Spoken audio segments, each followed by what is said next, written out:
네, 안녕하세요. 이현우입니다. 안녕하세요, 도사영 기자입니다. 반갑습니다. 후! 네.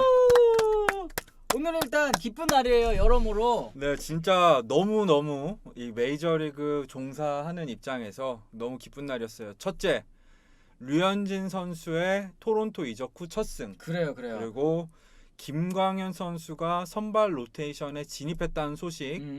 추신수가 초구 리드오프 홈런을 쳐냈습니다. 야. 그랬을 때 이 저희가 이 사실 김광현 선수 네. 얼마 전에 며칠 전에 이제 이현우 기자 유튜브를 통해서 김광현 선수는 코로나 괜찮다 뭐 이런 소식을 저희가 전해드렸는데 네. 이거 여기에 뜨나? 저기 뜨나? 음. 여긴가? 저긴가? 어디? 하여튼 여기 네. 상단에 띄우게 할 수 있잖아요. 네. 그거 하나 띄워봐. 네. 이 김광현은 괜찮다고.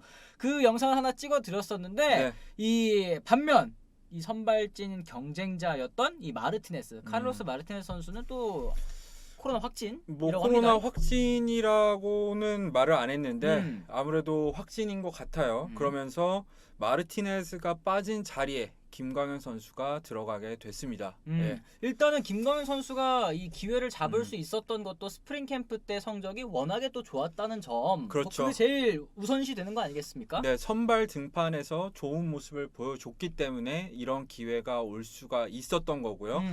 자, 지금 옆에 보이시는 표로는 이제 세인트루이스의 선발 로테이션이 나오고 있는데 1선발은 역시 잭 플레어티, 2선발은 아담 웨인라이트, 3선발이 다코다 허슨, 4선발이 류현진입니다. 김광현이지. 류현진이요. 다시. 머릿속에 류현진 생각밖에 없구만. 네. 김광현입니다. 그래서 5선발은 이 다니엘 폰세데리온인데 이 김광현 선수가 4선발이라는 거는 마르티네스의 빈자리이긴 하지만 만약에 복귀했을 때에도 아무래도 4선발 자리를 유지하지 않을까.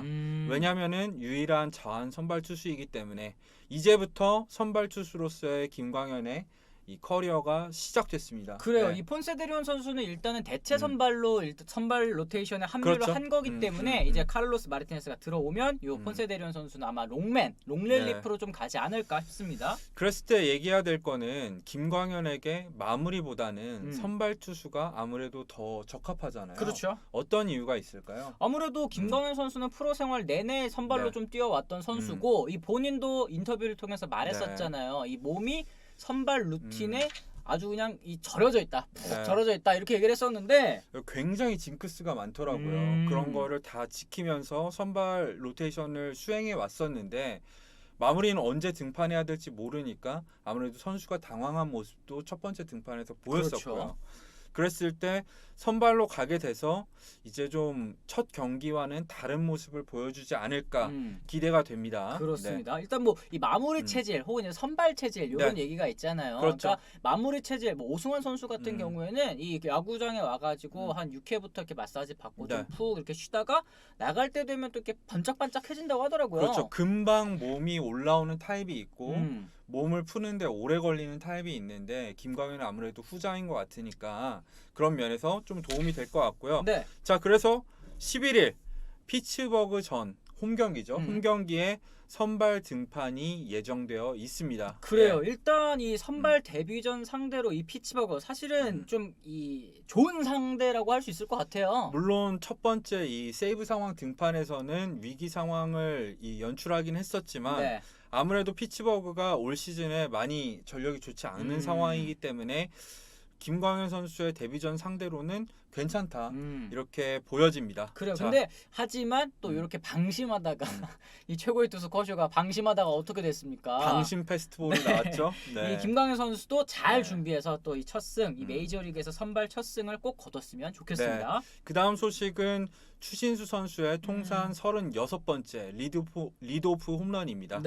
이건 뭐 경기 시작할 때 저희가 아까 이제 이 송건영 위원님이랑 같이 방송을 했잖아요. 그렇죠. 이게 7번 타자 읽고 있는데 이제 네. 추신수 선수가 홈런을 딱 때려내가지고 그렇죠. 제대로 홈런 콜도 못했다. 현 머네아의 초구 145km짜리 가운데로 좀 몰린 공을 바로 퍼올려서 홈런을 만들어냈습니다. 그래요. 네. 사실 이 추신수 선수 예전에 이 모 커뮤니티에서 네. 그런 얘기가 있었잖아요. 추신수는 상대 선발 몸 풀리기 전에 몰린 공 얍삽하게 때려가지고 홈런 치기 때문에 인정해주면 안 된다는 얘기가 있었는데 얍신수.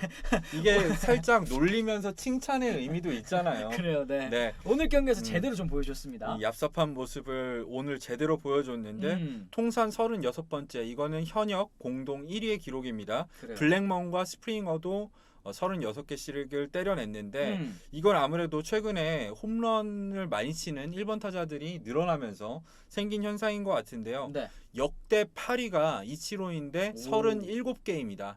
그러니까 추신 선수가 만약에 리드오프 홈런을 하나만 더 치면 이 분야에서 이치로와 동률을 이루게 되는 거죠. 그러니까 아시아 최다 이 그렇죠. 리드오프 홈런이 되는 거죠. 그렇죠. 그렇고 역대 공동 8위가 되는 거고 하나를 더 치면 공동 7위, 공동이 아니라 단독 7위로 올라서게 됩니다. 그렇습니다. 그런 걸 봤을 때 최근 추신 선수의 타격감이 만만치 않아요. 그래요. 네. 그러니까 일주일로만 딱 끊었을 네. 때 12타수 4만타인데 그 4만타가 전부 홈런이고 네. 그러다 보니까 타율이 2할 오픈에 OPS가 1.2. 진짜 대단하죠. 최근 네. 페이스 굉장히 좋습니다. 최근 일주일간 3홈런을 치면서 아직 타율은 좀 낮지만 그래도 OPS를 말씀하신 대로 많이 끌어올렸고 점점 살아나는 모습을 보이는 점이 고무적입니다. 근데 아쉬운 점은 이 추신 선수가 시즌 초반이기는 하지만 이제 이 좀 우드워드 감독의 플래툰 이 좀 희생양이라고 해야 될까요? 좀 그렇게 나오는 것 같더라고요. 그렇죠. 최근 좌투수 성적이 다시 안 좋아지고 있지만 그래도 홈런을 쳤는데 다음 경기에 나오지 않는 거는 좀 보기가 그렇죠. 그렇습니다. 아무래도 팀의 어쨌든 라커룸 리더이자 최다 연봉자인데도 불구하고 좀 대접을 못 받고 있다 이렇게 말씀드릴 수도 있겠지만 어쨌든 더 좋은 성적을 거두게 되면 결국에는 다시 붙박이 주전이 되지 않을까 싶고요. 안 쓸 수 없는 상황이 될 것 같습니다. 올 시즌을 마치면 이제 추신 선수는 이 텍사스와의 계약이 끝납니다. 네. 그랬을 때 현역 연장을 위해서라도 올 시즌에 좋은 모습을 보여줄 필요가 있겠죠. 그렇습니다. 자 그리고 오늘의 하이라이트 이 류현진 선수가 드디어 토론토 이적 후에 첫 승리를 거뒀습니다. 네. 이제 3-3번이라는 얘기 저희가 어저께 한번 같이 말씀을 드렸었는데 다행히도 류현진 선수가 오늘 경기 5이닝 1피안타 무실점 본래 3개를 내줬지만 삼진 무려 8개를 솎아내면서 승리를 또 거두게 됐어요. 투구수는 84개였고요. 본래 부분을 얘기하자면 아쿠냐에게 2개를 허용한 거는 선수 본인은 자존심이 상할 수도 있겠지만 사실은 전략적인 볼넷이었다. 그러니까 어려운 타자를 이렇게 일부러 어렵게 승부를 하면서 최대한 실점을 억제하기 위한 투구였다고 보여집니다. 그래요. 네. 지금 애틀란타 타선이 사실 무서운 타선이라고 얘기를 하지만 이 1, 2, 3번 원래는 알비스 선수와 프리먼 선수까지 이렇게 있어야 되거든요. 근데 이제 알비스 같은 경우에는 지금 부상자 명단에 가 있고 프리먼도 오늘 휴식을 취한 상황이기 때문에 아쿠냐만 사실은 좀 조심을 하면 된다. 이런 생각을 좀 류현진 선수도 하지 않았을까 싶네요. 네, 그랬을 때 오늘 경기에서 류현진의 구종 가운데 가장 돋보이는 구종은 물론 체인지업으로 삼진을 6개 잡아내긴 했지만 몸 쪽으로 커터를 붙인 점이 굉장히 주요했어요. 그동안에 이 두 경기에서 몸쪽 승부를 피하면서 바깥쪽으로만 공을 던졌다. 투구가 단조로워져서 커트를 당하는 경우가 많았다. 이런 얘기가 있었는데 류현진 선수 본인도 이 부분을 개선하겠다고 말하면서 커터를 들고 왔는데 이 몸쪽으로 커터를 던지면서 바깥쪽의 체인지업의 위력이 더 극대화될 수 있었던 거죠. 그래요. 그러니까 지난 워싱턴전에서는 이제 워싱턴 타자들이 변화구 위주로 좀 초점을 맞추고 또 이제 바깥쪽에다가 계속 이제 포커스를 맞추다 보니까 그쪽에 오는 공을 계속 커트를 했었는데 오늘 애틀란타 타자들은 몸쪽이야? 높은 코스야? 바깥쪽이네? 이러면서 계속 헷갈린 그런 모습을 많이 보여줬던 것 같아요. 그랬을 때 체인지업 주무기인 체인지업의 위력도 극대화가 될 수가 있었던 거고요. 커터가 사실 지난 경기까지는 84마일이었어요. 평균. 이게 메이저리그에서는 거의 슬라이더 정도의 구속밖에 안 나오거든요. 근데 오늘 구속은 86마일.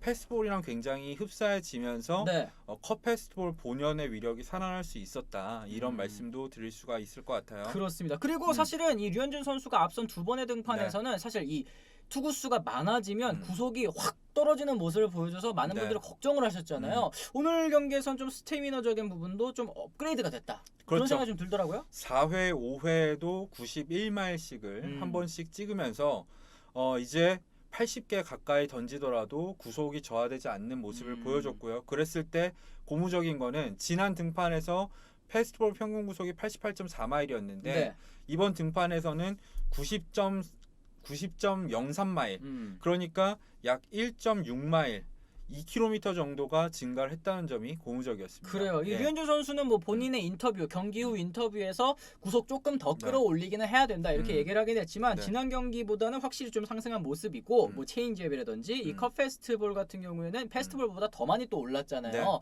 다음번 등판을 또 한번 기대를 해봐도 좋지 않을까 생각이 좀 듭니다. 그리고 이제 토론토 감독인 몬토요는 우리가 기대했던 그 선수다. 류현진 선수의 오늘 모습을 그렇게 평가를 했고요.